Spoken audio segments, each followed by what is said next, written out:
For 40 days, Christians come together to journey through a time of self-examination, self-denial, and spiritual growth. Sacrifice lies at the heart of the season, as Christians are called to relinquish something meaningful to them, to create space for God in their lives, and to rend their hearts and not their garments. This call came during the Ash Wednesday service to commence the Lent season held at the Basilica of Grace, Gudu, Abuja. ACNN correspondent Nzubeji Frank reports.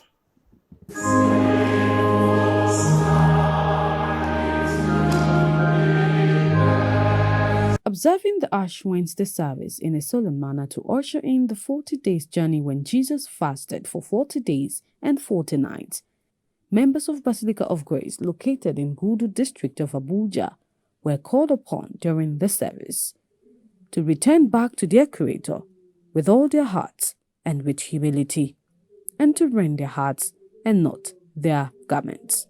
Rend your hearts and not your garments. Let it be an issue from the heart. And you have made up your mind. A thing of simplicity, a thing of humility. And you bow down yourself and say, no, I want to seek this God. In whatever ways we have wandered away, what is actually telling us? Return back to God.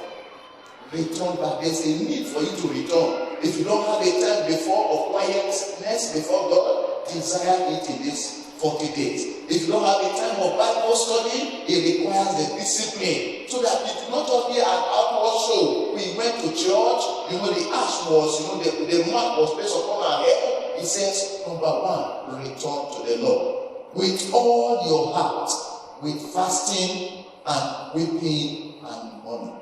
Thereafter was the blessing, imposition, and administration of the ashes, which symbolizes fragility and mortality, and the need to be redeemed by the mercy of God. Far from being a merely external act, the Church has retained the use of ashes to symbolize that attitude of internal penance, to which all the baptized are called during Lent.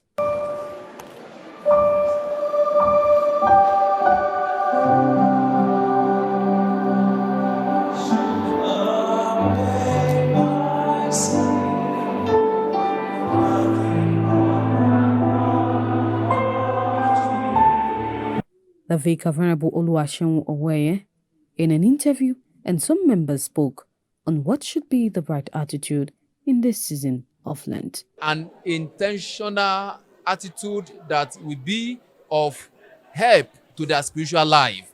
This time around, people should make a deliberate effort to live in such a way that the name of the Lord will be glorified. In our time, you at least see the difference between Christians and unbelievers, between churchgoers and those who are really dedicated to serving the Lord. But I want people to know that in this period of time, God is looking for men and women who will be exceptional, men and women who will dedicate their life to please the Lord, to serve the Lord in thought, in word, and in deed. And it's not what they will just profess by their mouth. It must be seen in their characters. It must be seen in their attitude. It must be in the way they dress. It must be seen the way they relate with people. It's time to remember why we're here on earth and where we're headed to, our duty here on earth, and it's time to live our lives the way Christ lived his life. It's time to be good examples as to how we should live our lives. Pointing towards the Savior who has come. We are meant to draw closer to him. What he did was not in vain, but in any means whatsoever. We should not take it for granted. We should move closer to Christ. In Abuja, Nzubeji Frank reporting for ACNN News.